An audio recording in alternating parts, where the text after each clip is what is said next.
Hello everyone, my name is Sir Medieval, and I'm here today to bring you another Divinity Original Sin 2 Act 1 guide video. Without further ado, let's go ahead and get started. Recap. When we last left off, we were talking about what you can do before you enter the Fort Joy prison. We'll start off with Stingtail. You'll probably find Stingtail sleeping. If you have the Red Prince in your party, he will tell you that Stingtail is a dreamer and that he needs to speak with him. You may have also noticed a potential companion stalking Stingtail. Her name is Sibel. You can choose to interact with Sibel and recruit her to your party, but be sure to note that if you allow her to interact with Stingtail, she will murder him immediately. She explains that she was once a slave at the mercy of lizards and seeks revenge. Stingtail is also the man who stole Griff's oranges. There is a marked crate on the left side of Stingtail's camp where supplies are dropped, and he's decided to take these for his own. He explains that the reason Griff wants the oranges so badly is because there's a resource stuffed inside that allows people of his kind to dream and see visions. This resource is called Judane. This has resulted in Emiro's imprisonment, and if you want to set him free, you will either need to steal the oranges, allow Sibel to kill him yourself, or convince him via persuasion to hand over the oranges to save a life. Be sure to note that Stingtail also sells pyrokinetic skill books, so if you're in need of skills like that, be sure to buy them before making your decision. Head up the coast and you'll find Mal, who asks you to tell him your tale. After a dialogue exchange, he will offer you a gift. Thank him for it and his shop will open. He sells Geomancer skill books, if you are in need of those. Afterwards, head farther up and speak with Margot. Ask her why she's here alone and she will tell you about her family. Take a seat in the sand, and after a dialogue, she will offer you some food. After, you will encounter an ambush if Red Prince is in your party. Naren should be relatively easy to beat, as his physical armor and magical armor are both relatively low. Make sure to make use of knockdowns, stuns, petrifies, or any other status effects you have access to once his physical armor or magic armor are down. He casts scoundrel-based skills, including the ability to go invisible, so watch out for that. You can detect them again using AoE. After the battle, pick up the simple rhyme book on your right, and head further north to speak with Beast, another potential companion. After deciding whether you would like him as a companion or not, head back to Griff's kitchen. On your way back, you meet a human and a lizard arguing. After the dialogue exchange, the human will kill the lizard for speaking ill about his wife. React to this however you'd like. Dungeons. After witnessing this, head a little north to the camp in front of you and speak with Rizik. He sells Hydromancy skill books if you have need of them. Before heading into Griff's camp, head southeast past Elodie's cave and meet Migo, a crazed cannibal standing over a host of corpses. Make sure you have a yarrow flower, as you can play this in one of two ways. You can offer him a yarrow flower to calm him down and gain his magic ring that grants you restoration, or you can kill him right then and there and gain Migo's breastplate, which is a very strong starter piece of armor, with about 16 physical armor, along with getting the ring anyway. If you decide to calm him down, head back into Fort Joy and go up the battlements near the gate, and find Magister Yarrow. Talk to her and she will state that she's looking for an inmate. Show her Migo's ring and say you've seen him, and she will start heading towards the beach, after telling you that he's her father. Next, follow her back to Migo. Speak to her and she will explain that she's happy to have her father back, but is not sure what happened to him. She believes that Dallas the Hammer may have had something to do with it. Speak to her for a quest reward and she will give you a Magister's key that will come in handy later. Next, head back to the town square and activate the statue. Hit the button that Withermore told us about and head down the hatch. Discover the waypoint shrine in front of you and loot the chest on the side of it, and then activate the lever by the door. You can speak to the other dwarf in the cell on the left for a dialogue exchange. Afterwards, head all the way down and witness the Houndmaster standing over a wounded Magister with rangers on each side of him and a Magister swordsman right next to him. For now, ignore engaging in conversation or combat. Hold Alt and get someone to sneak their way over and steal the prison key sitting on the stool. Next, head back and you'll find a set of lockpicks in the first room on the right. The lady across the way may see you and initiate a persuasion check, but after you choose your dialogue option, head up the stairs to the main door. After entering the main floor, head north past two silent monks and activate the lever on the left. Head down the latch. You will then see two poison clouds with platforms at the center of them. Use the vases to block the poison and head further in. You will come across 5 different soul jars. The one you're looking for is the one in the northwestern corner of the room that reads, "Here lies Withermore the Supplicant," on the plaque. The other soul jars will either spawn mobs or inflict some sort of status effect if you try to break them. Break the supplicant jar and you should reach level 3. Be sure to note that you will unlock the ability to learn a talent. All skilled up talent, which gives you an extra combat ability point and civil ability point, will become available. After you've leveled up, head back upstairs and head down the hall. Past the staircase, at the crossroad, open the room on the left and loot the room, including the jar of maggots. And then, head into the Flinster's playground. Before heading towards Niles, take a left and loot the room above. Read both books in the room and one will teach you a recipe for the glowing idol of rebirth. A character with level 1 thievery or higher can unlock the chest via lockpick or undead fingers, or some unidentified equipment and gold. Or you can break into it. You'll need an identifying glass to identify the equipment. You can buy one from Saheeli in Elodie's cave.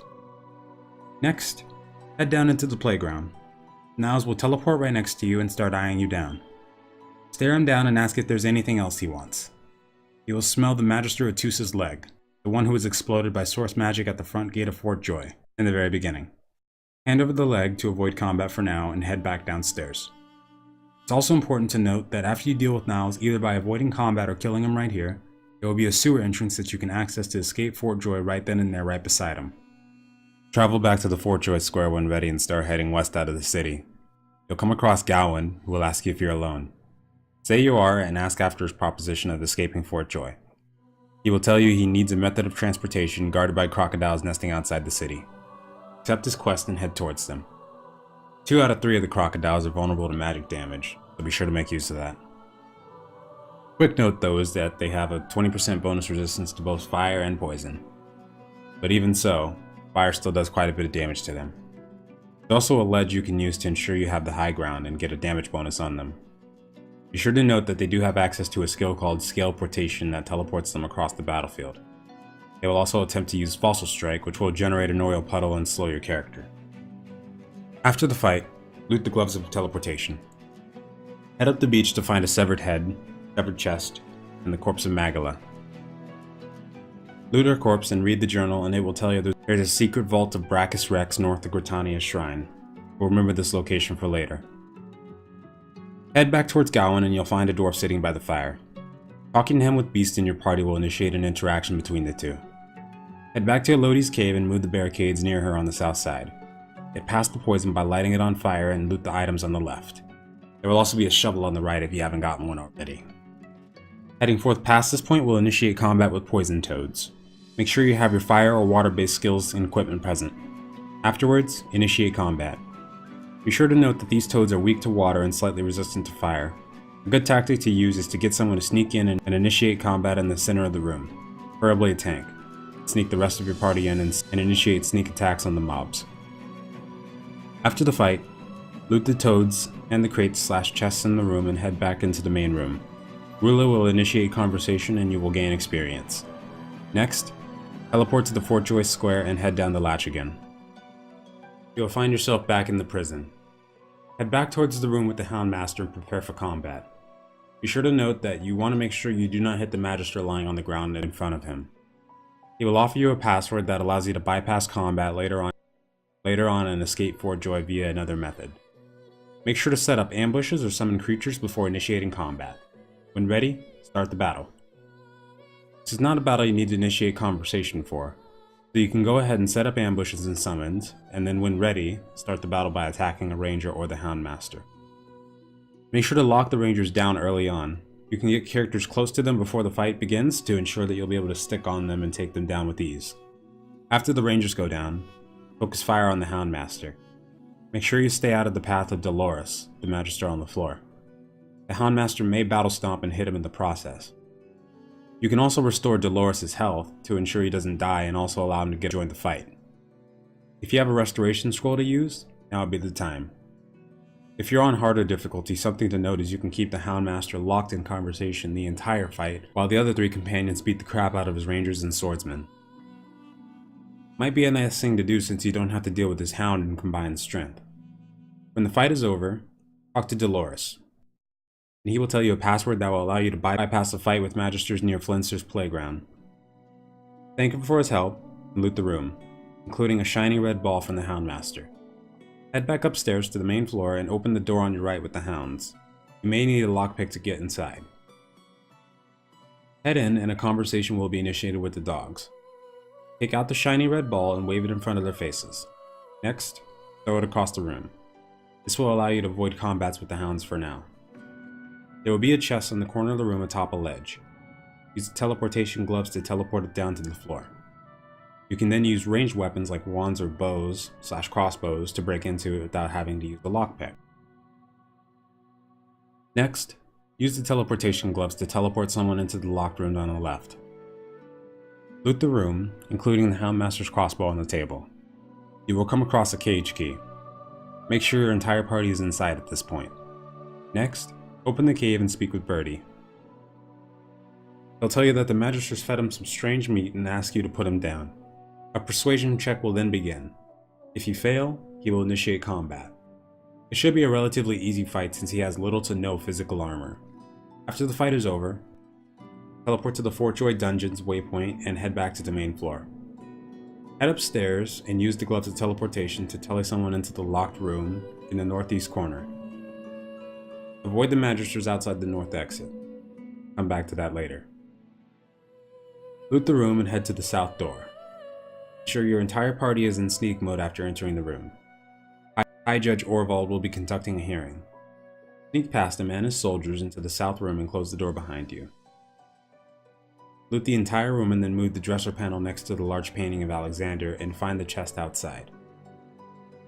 Afterwards, sneak your way back through the hall and head back downstairs. Go south to find two Magisters and a boy having a discussion. Initiate conversation and tell them Madame Zur sent you and that she's waiting for you. Make sure you do not mention Dolores. The end. Introduce yourself to Han and tell them that you're looking for a way out of Fort Joy. Tell them it's time to go and prepare to set sail to the swamp. Be sure to note that past this point, the Magisters in Fort Joy you come across will be hostile to you, so make sure to exercise caution when necessary. Next, interact with the boat and get the heck out of Fort Joy. You will arrive at the swamp. After a conversation with Han, take a couple steps forward and notice the cat. The one that's been following you randomly since you arrived, he will now become your trusty companion and familiar.